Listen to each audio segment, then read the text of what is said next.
People thoroughly enjoyed the William Shakespeare performances and took a walk to the Bay Bridge on that beautiful night. To their amazement, they saw a holographic image above the ocean of Ben Stiller, Ethan Hawke, Winona Ryder, and Janine Garofalo, and between takes for the original Reality Bites. Look, it's the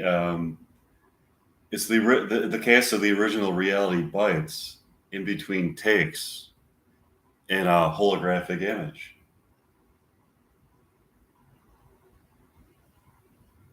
Wow. I would like to somehow enter it so I can speak to the real life Winona Ryder to try to convince her to date Mike Meyer.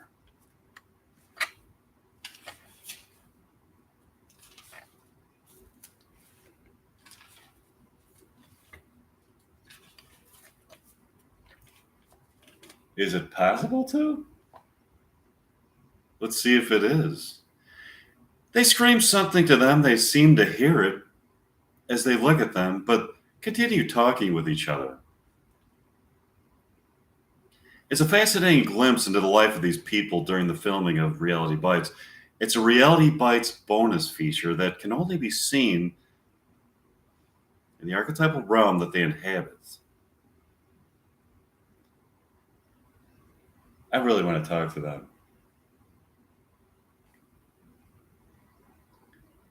We can come back tomorrow night.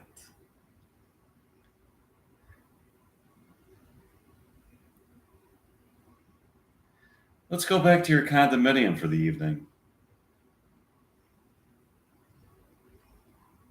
Yeah, let's practice some more William Shakespeare dialogue. Practice some more William Shakespeare dialogue.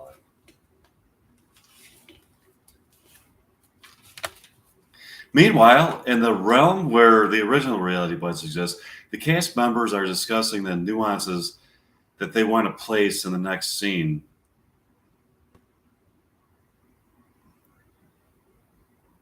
Did you people notice that we were suspended above the ocean near the Golden Gate Bridge in a holographic image that could only be seen in the archetypal realm where Reality Bites 2 exists?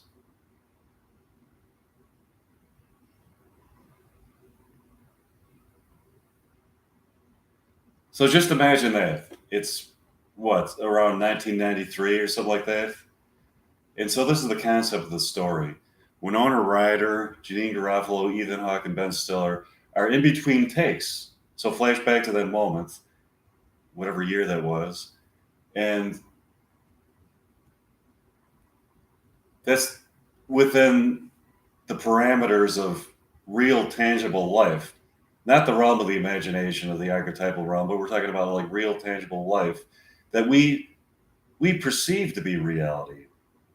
And then, of course, the philosophical question also does come in: is this the reality, or is the beyond the veil of what we see as concrete reality in the realm of the dreams and imagination and the astral plane and stuff like that? Is that just as real, even more so than the reality that we perceive to be the tangible reality? So, but basically, what I'm trying to say is that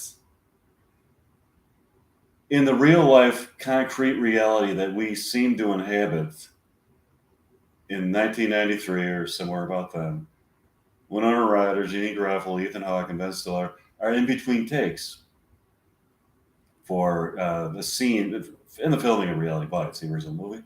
And so that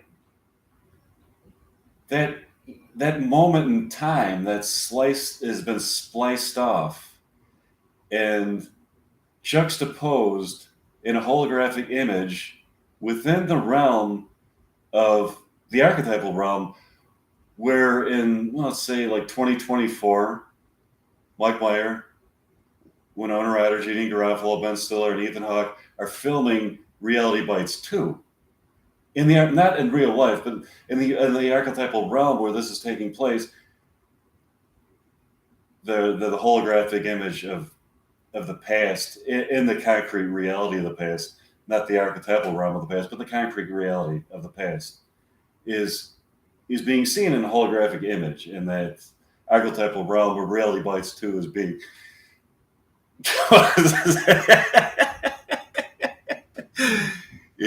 takes place. So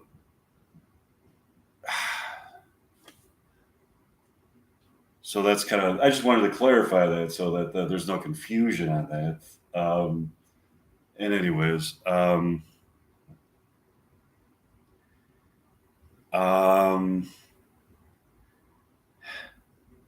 getting back to the story, I did notice that must mean that we can not only see into the future, but we can see into the realm of the archetypes where Reality Bites 2 exists in the future. Suddenly, they look again in the realm where Reality Bites 2 is taking place and are approached by Leilana Pierce. So now this is really bizarre. This is Leilana Pierce, the character that Winona Ryder plays in Reality Bites. Not Winona Ryder, but her character that has been formed in the archetypal realm where characters take on the life of their own. So that Leilana Pierce approaches Winona Ryder. So it's like Winona Ryder being approached by her own character that she played in a movie.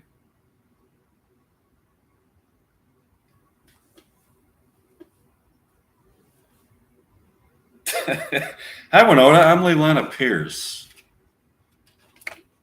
the archetypal character that was created by you. This is amazing. I'm talking to my own character. I want to tell you something, Winona. There's a guy named Mike Meyer from Chicago who would really like to meet you. In the early 90s, where you are, he's a student at Loyola University in Chicago studying accounting. He fell in love with you watching Heathers and feels that you are his predestined lover. In the year 2022, where he is now, he's a college graduate who has worked in accounting, among other things, but wants to make movies with you. I would love to meet him. How can I? I happen to know that he will be seeing Reality Bites at a theater in Chicago when it comes out. Maybe you should wait for him outside of the theater. When he departs from the theater, you could surprise him. Imagine his sheer excitement at unexpectedly seeing you, Winona Ryder, star of Reality Bites, the movie he just saw, outside of the theater after he watched it.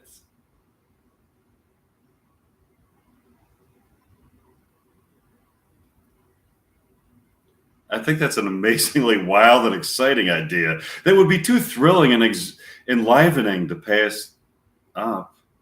Let's do it. Let's think about what we are going to say to him in advance. Yeah, we should. Meanwhile, in the archetypal realm where Reality Bites 2 exists, Mike and Leilana decide to go to Pancakes by the Bay for breakfast.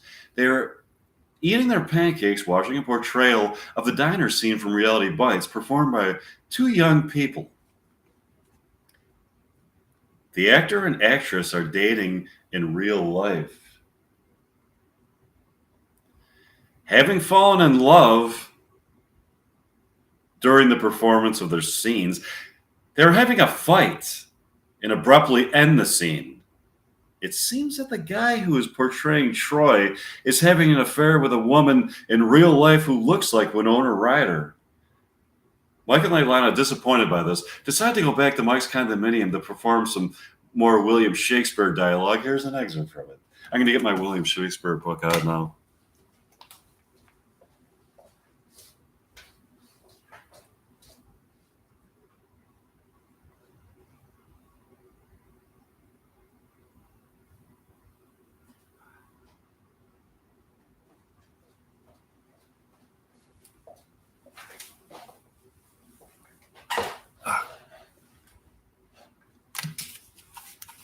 Which one should I do now?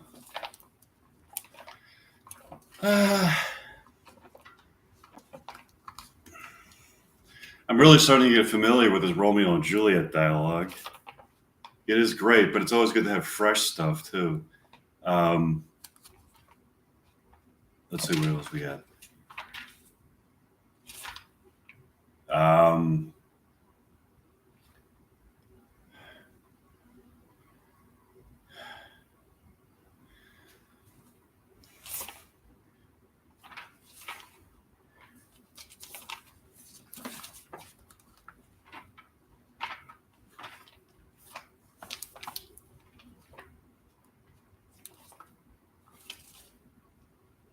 I guess Macbeth.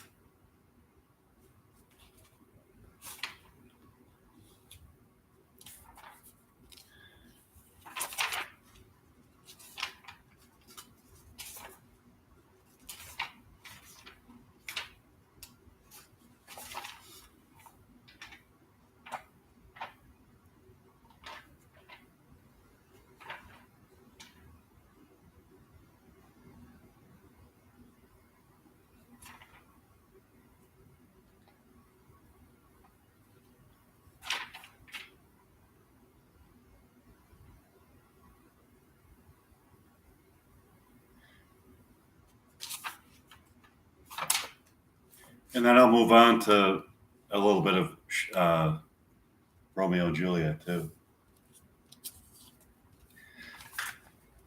Lady Macbeth. Did you send to him? Oh, I'm just starting like right in the middle of something. I don't even know what page I'm on. Oh,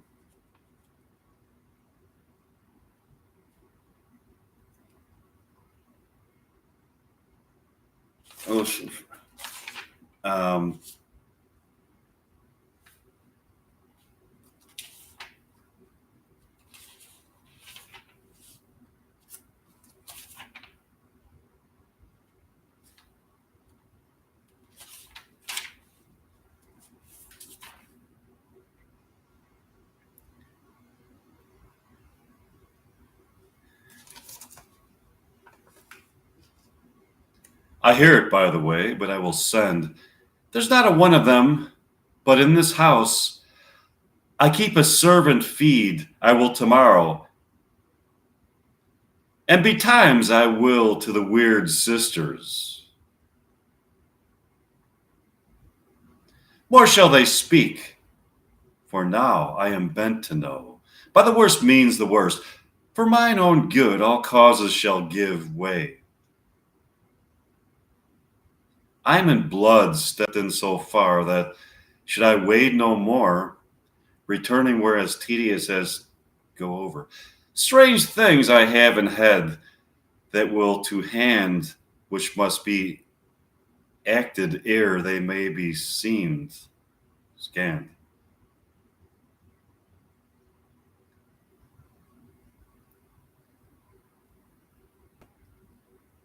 You like the season of all natures, sleep. Come, will to sleep, my strange self, is the innate fear that wants hard use.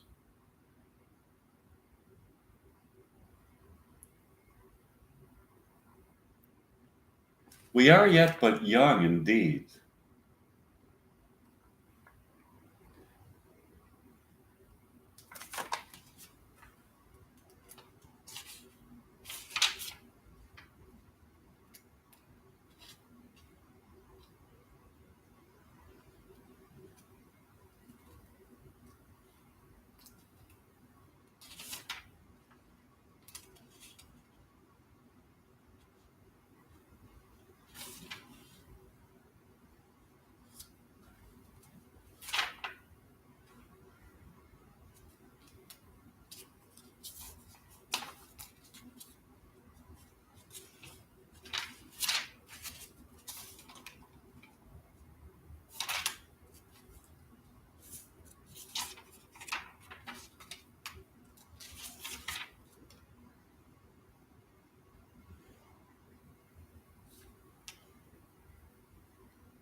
I'm just gonna go to Romeo and Juliet now, or oh, maybe a little more of this.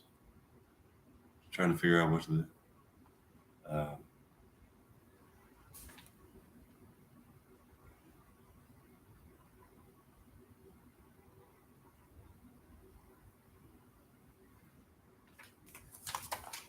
Let us seek. This is scene 3, England, before King Edward's palace. Enter Malcolm and Macduff. Let us seek out some desolate shade, and there weep our sad bosoms empty.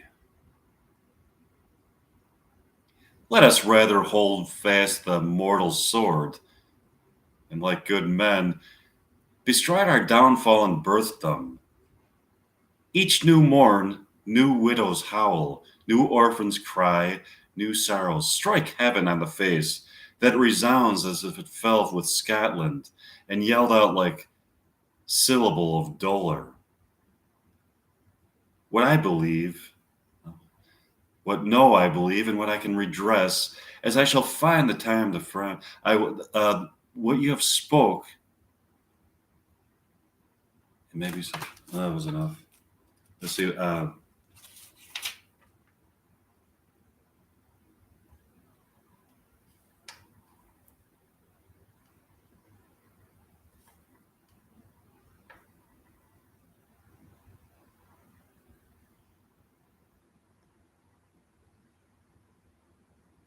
'Tis called the evil, a most miraculous work in this good king, which often since my here remain in England, I have seen him do, how he solicits heaven, himself best knows, but strangely visited people, all sworn and ulcerous, pitiful to the eye. The mere despair of surgery he cures, hanging a golden stamp about their necks, put on with holy prayers, and 'tis spoken. To the succeeding royalty he leaves the healing benediction. With this strange virtue, he hath a heavenly gift of prophecy. And sundry blessings hang about his throne that speak him full of grace. And arouse, see who comes here? My countryman, but yet I know him not. My ever gentle cousin, welcome hither. I know him now. Good God, be times remove the means that make us strangers. Amen. Stands Scotland where it did? Alas, poor country, almost afraid to know itself.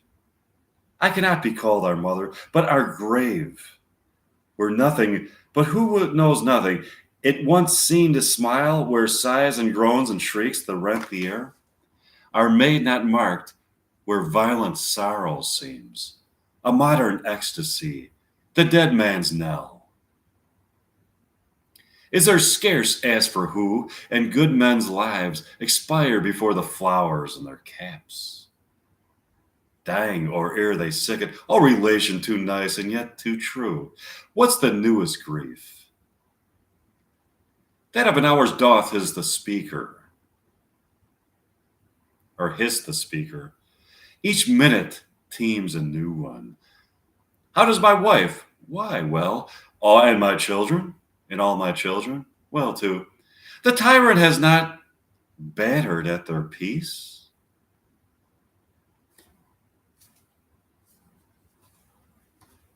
No. They were well at peace when I did leave them.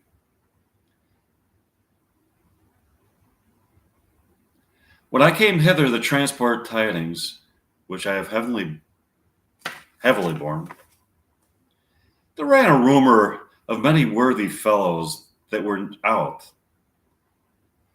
which was to my belief witnessed the rather, for that I saw the tyrant's power afoot. Now is the time of help. Your eye in Scotland would create soldiers, make our women fight, to doff their dire distresses. Be their comfort, we are coming there thither.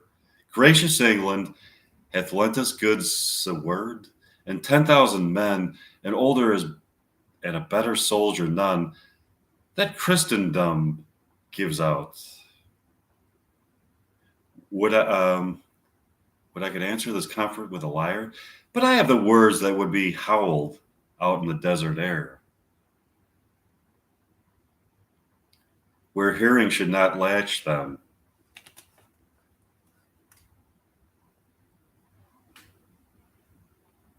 What concerns they? The general cause, or is it fee grief, due to some single breast?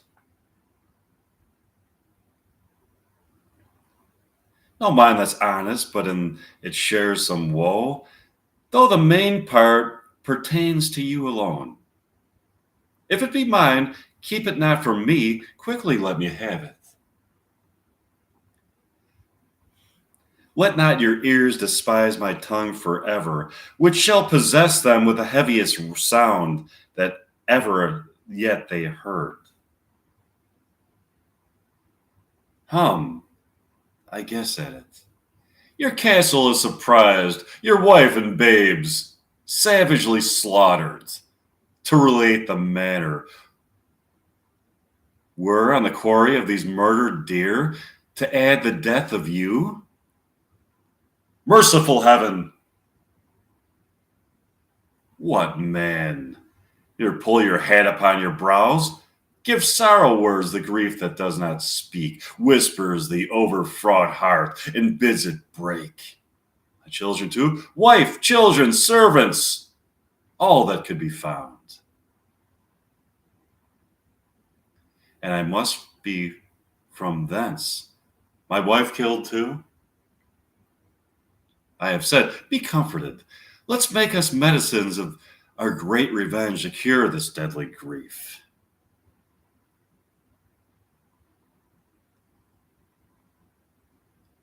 He has no children, all my pretty ones. Did you say all? Oh, hell, kite. All? What, all my pretty chickens and their dam at one fell swoop? Dispute it like a man. I shall do so, but I must also feel it as a man. I cannot but remember such things that were most precious to me. Did heaven look on and would not take their part? Sinful Macduff. They were all struck for thee, not for their own demeritus, but for mine. Fell slaughter on their souls. Heaven rest them now.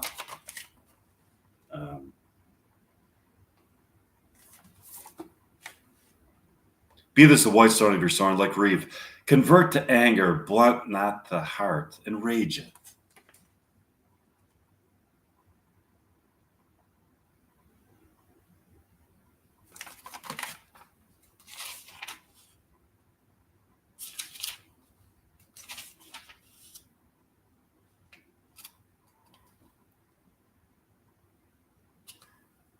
Cousins, I hope the days are near at hand. The chambers will be safe. We doubt it nothing. What wood is this before us? The wood of Burnham. Let every soldier hew him down and hearts before him. Thereby shall we shadow the numbers of our host and make discovery. Okay, that was enough of that. I'm going to go into Romeo and Juliet.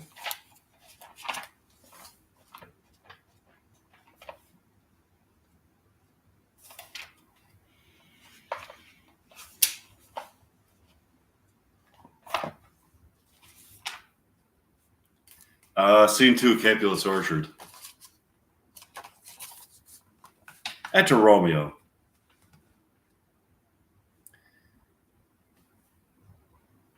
He jests with scars that never felt a wound.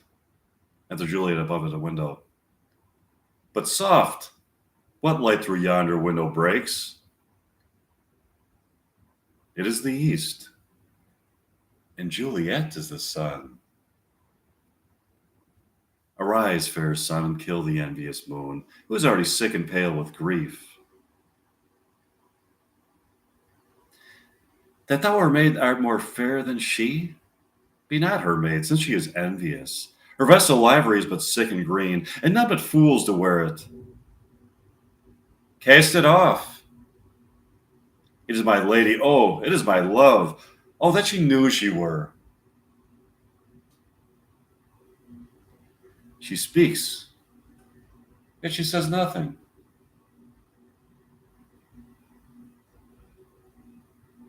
What of that? Her eye discourses. I will answer it. I am too bold. 'Tis not to me she speaks. To the fair stars in all the heaven, having some business to entreat her eyes, till they twinkle in their spheres, till they return. What if her eyes were there, they in her head? The brightness of her cheek would shame those stars, as daylight doth a lamp. What through the airy region streams so bright, that birds would sing and think it were not night. See how she leaves her cheek upon her hand? Oh, that I were a glove upon that hand, that I might touch that cheek.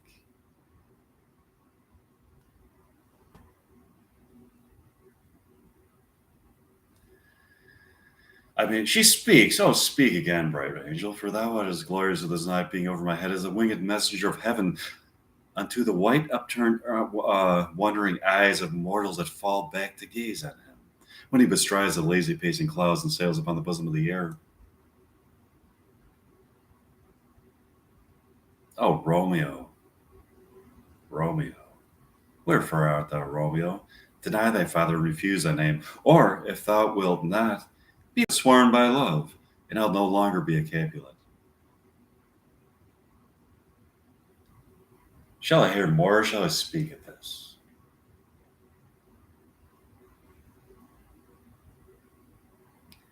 'Tis but thy name that is my enemy. Thou art thyself, though not a Montague. What's a Montague? It is nor hand nor foot, nor arm nor face, nor any other part belonging to a man. Oh, be some other name. What's in a name? That which we call a rose by another name would smell as sweet. So Romeo would, were not he Romeo called. Retain that dear perfection which he owes without that title.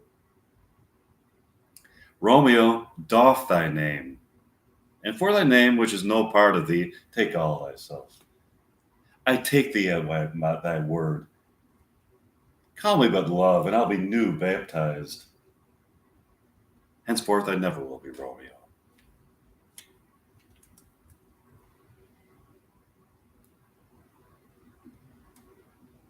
What man art thou that thus bescreened tonight, so stumblest on my counsel? By a name I know not how to tell thee who I am. My name, dear saint, is hateful to myself, because it is an enemy to thee. Had I it written, I would tear the word.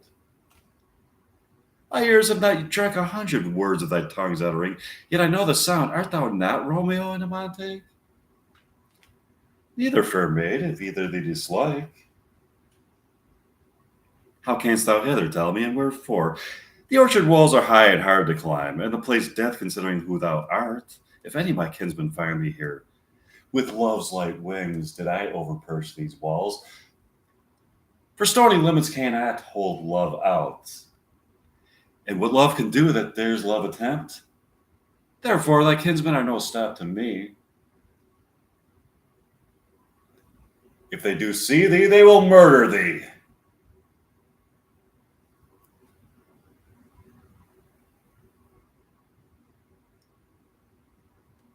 Alack,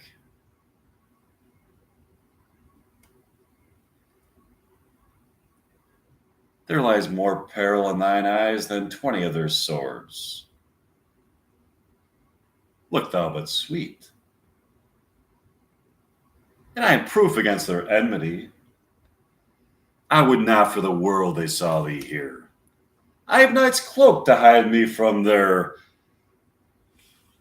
eyes. And but thou love me, let them find thee here. My life were better ended by their hate than death prorogue, wanting of thy love. By whose direction foundst thou out this place? By love that first did prompt me to inquire. He lent me eyes, and I lent them counsel.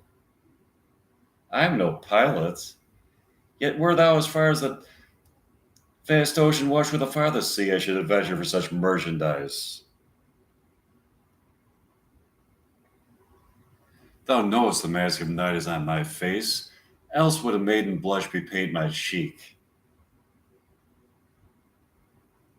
For that which thou hast heard me speak tonight, fain would I dwell in foreign fain, then I would I have spoke, but farewell compliment. Dost thou love me? I know they will say, and I'll take the other word if there's word. Okay.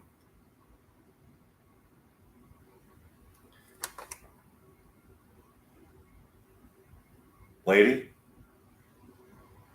by yonder blessed moon, I vow that tips with all the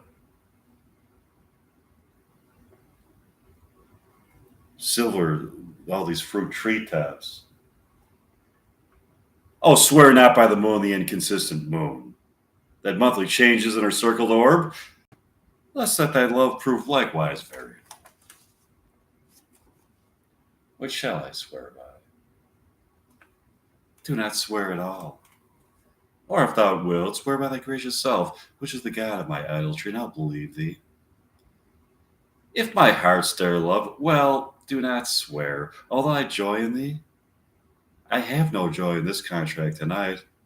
It is too rash, too unadvised, too sudden, too like the lightning which doth cease to be, ere one can say it light and sweet. Good night.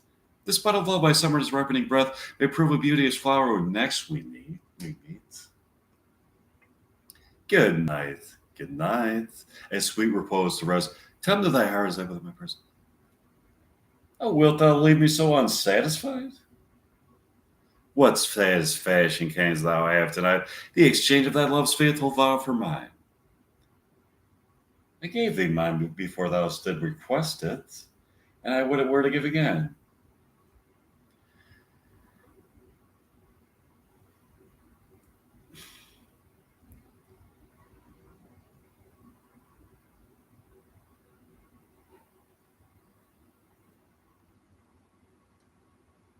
Wouldst thou withdraw it?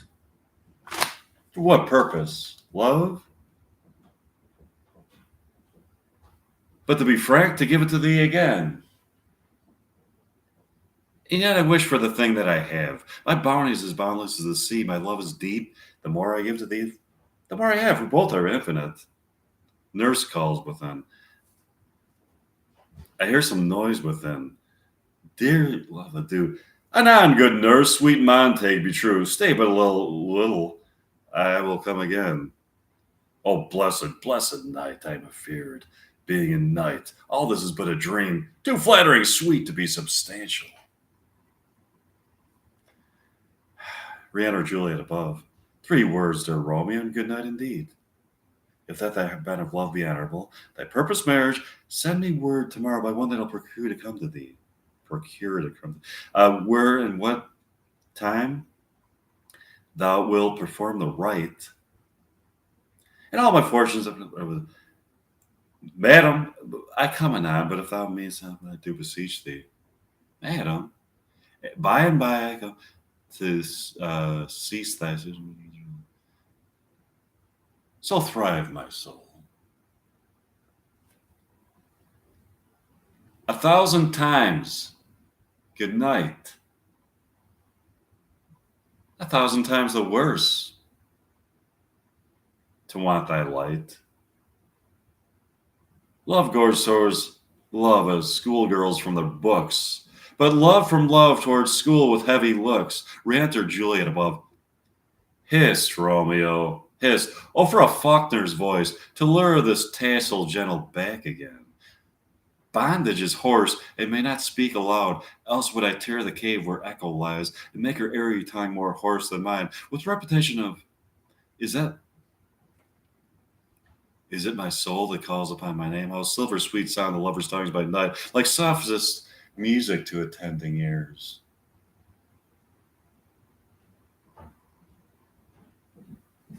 See, skip to another page.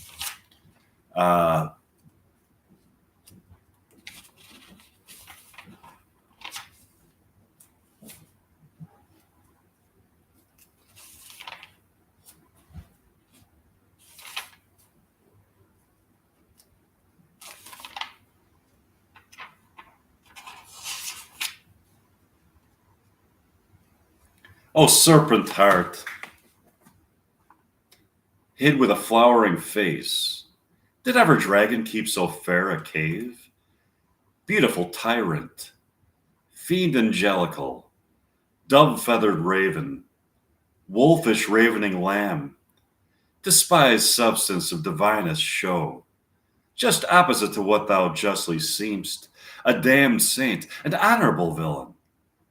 O nature, what hast thou to do in hell? When thou didst bower the spirit of a fiend in mortal paradise of such sweet flesh, was ever containing such vile matter so fairly bound? Oh, that deceitful should dwell in such a gorgeous palace. There's no trust, no faith, no honesty in men, all perjured, all forsworn, all naught, all dissemblers.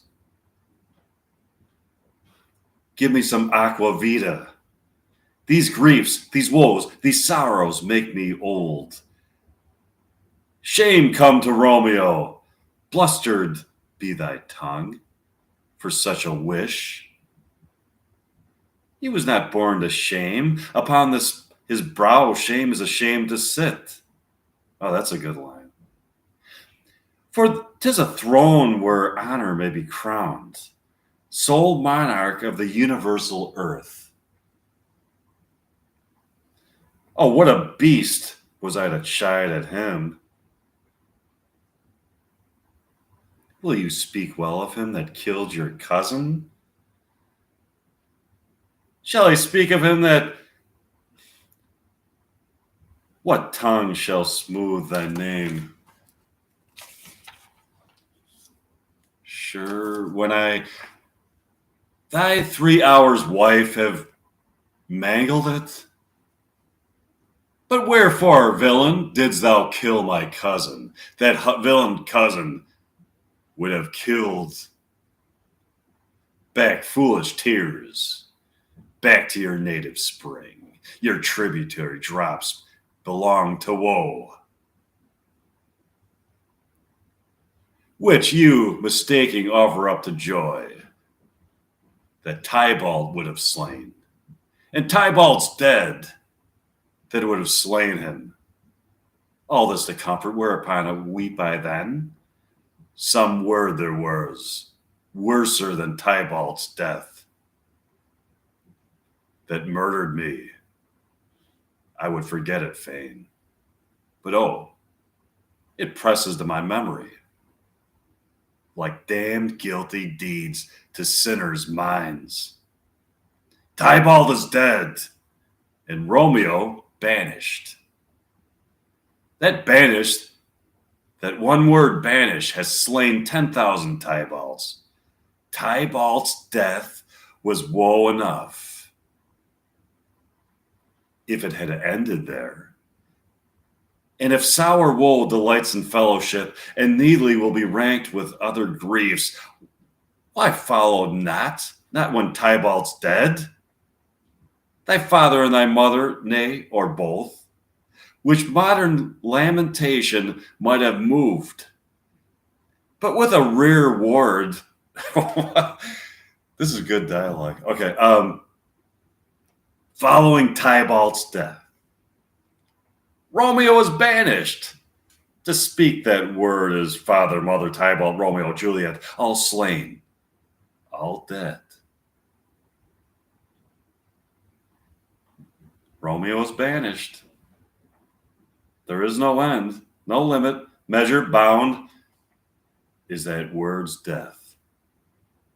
No words that woe, that can, no words that or came that woe sound,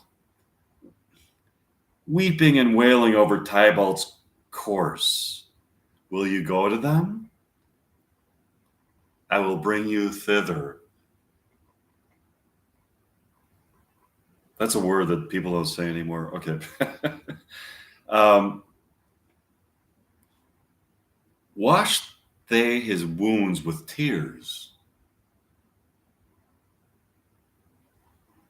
Um, Mine shall be spent. When theirs are dry, for Romeo's banishment, take up those cords. Poor ropes, you are beguiled. Both you and I for Romeo's exiled. He made you for a highway to my bed, but I am widow. Of course, I'll come to the wedding bed and death. Um,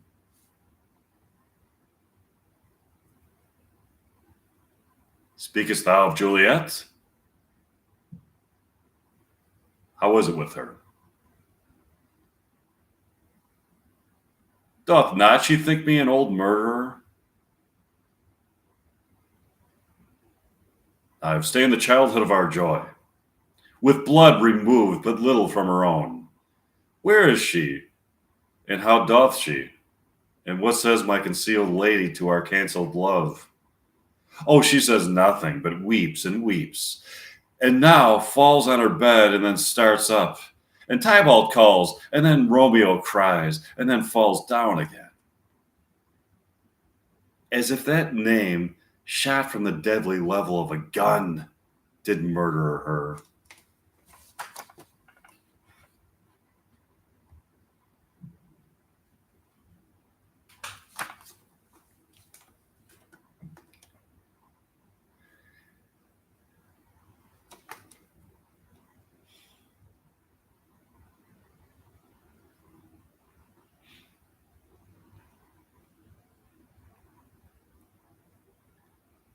As that name's cursed hand murdered her kinsman. Oh, tell me, friar, tell me, and what vile part of this anatomy doth my name lodge? Tell me that I may sack the hateful mansion, drawing his sword. Hold thy desperate hand. Art thou a man? Thy form cries out, thou art. Thy tears are womanish.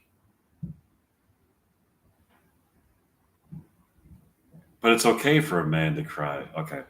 Um, Thy wild acts denote the unreasonable fury of a beast.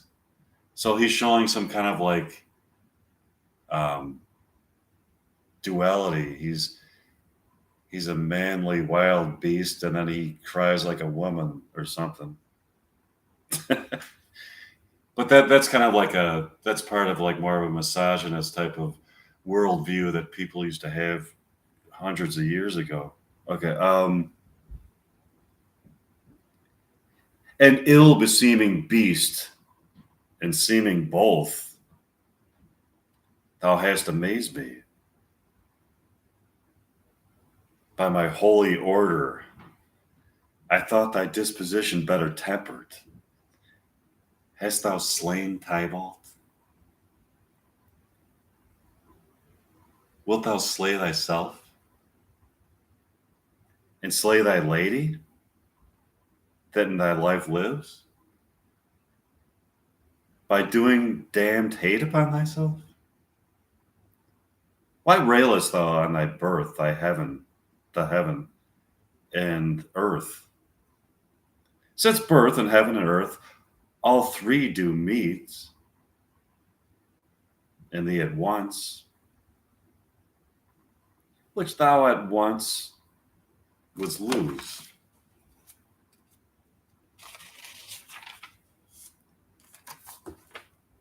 Fie, fi, thou shamest thy shape, thy love, thy wit, which like a usurer aboundest in all, and usest none in that true use indeed, which should bedeck thy shape, thy love, thy wit. Thy noble shape is but a form of wax. digressing from the valor of a man, thy dear love sworn but hollow perjury, killing that love which thou hast vowed to cherish.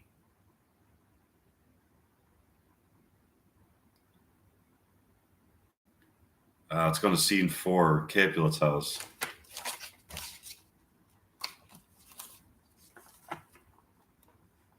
Enter Capulet, Lady Capulet in Paris. Things have fallen out, sir, so unluckily that we have had no time to move our daughter. Look you, she loved her kinsman Tybalt dearly, and so did I. Well, we were born to die. 'Tis very late. She'll not come down tonight. I promise you, but for your company, I would have been abed an hour ago. These times of woe afford no time to woo. Madam, good night. Commend me to your daughter. I will, and know her mind early tomorrow. Tonight she's mewed up to the heaviness.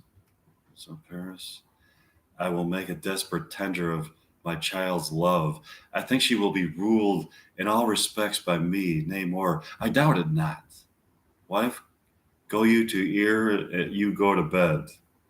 Acquaint here. One day, Wednesday is too soon. A Thursday, let me see June. Well, okay, so that was a little bit of that. Now I'm gonna just see you soon.